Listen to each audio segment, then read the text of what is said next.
Welcome back, everyone. Today is International Holocaust Remembrance Day, which means learning about how this came to be.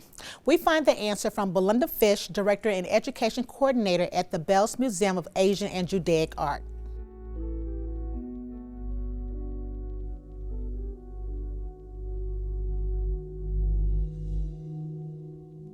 When people think of the Holocaust, we have been taught that it was the Jews who were persecuted. And yes, a large portion of the people who lost their lives were Jews, but there were 11 million people killed, and of that, about 6 million of them were Jews. That means there was another 5 million people who were also lost during the Holocaust. If we don't remember what happened to the Jews during the Holocaust, we don't remember what happened to those groups as well. Hitler worked for at least 10 years to get people to understand that the Jews and the Romani and the LGBTQIA and those who were political opponents, that they were bad. He wanted a master race. He wanted blonde hair, blue-eyed, 6-foot-tall men, and they didn't fall into that. So he chose to originally just imprison them and take away their rights to have children, to create culture, to create a future for themselves. And then he started getting rid of them or sending them to work camps where they would die just from labor. Eventually, the only way to handle the numbers of people which he found wrong or had to be imprisoned was to start the death camps. And near the end of World War II, the death camps were sometimes the first stop instead of one in a long line. Sometimes people were shipped directly to the death camps. It wasn't an overnight edict that brought about the death of 11 million people. It was a long systemic work to point out the differences, to find those people who were different, and to move them or get rid of them or take them out of history. So the Holocaust has specific horror stories for each camp, for each person.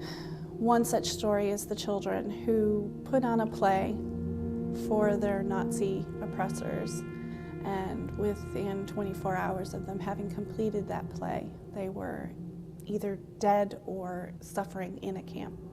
We were lucky enough to receive a copy of a photograph that was taken the night of the play, so there is remembrance of them. Different cultures, in particular in this case the Jewish culture, would take the articles of their faith and hide them in pieces of artwork so that they could pretend that they weren't part of the Jewish faith.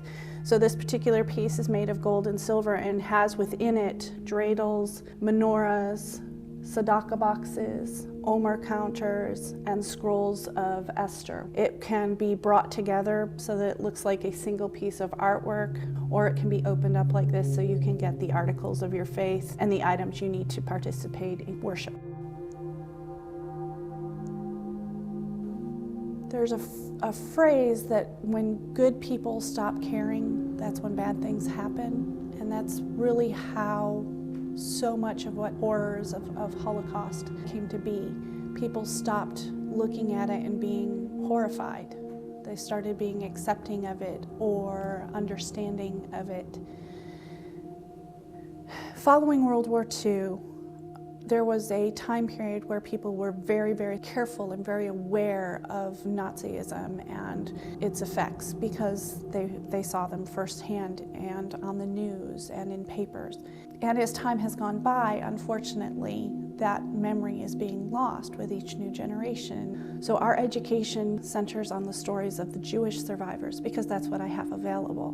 But it's also a way for us to educate the general public about the consequences of being different during that time period and how we need to not allow those consequences to continue being a real fear in the world that we live in now and in the future.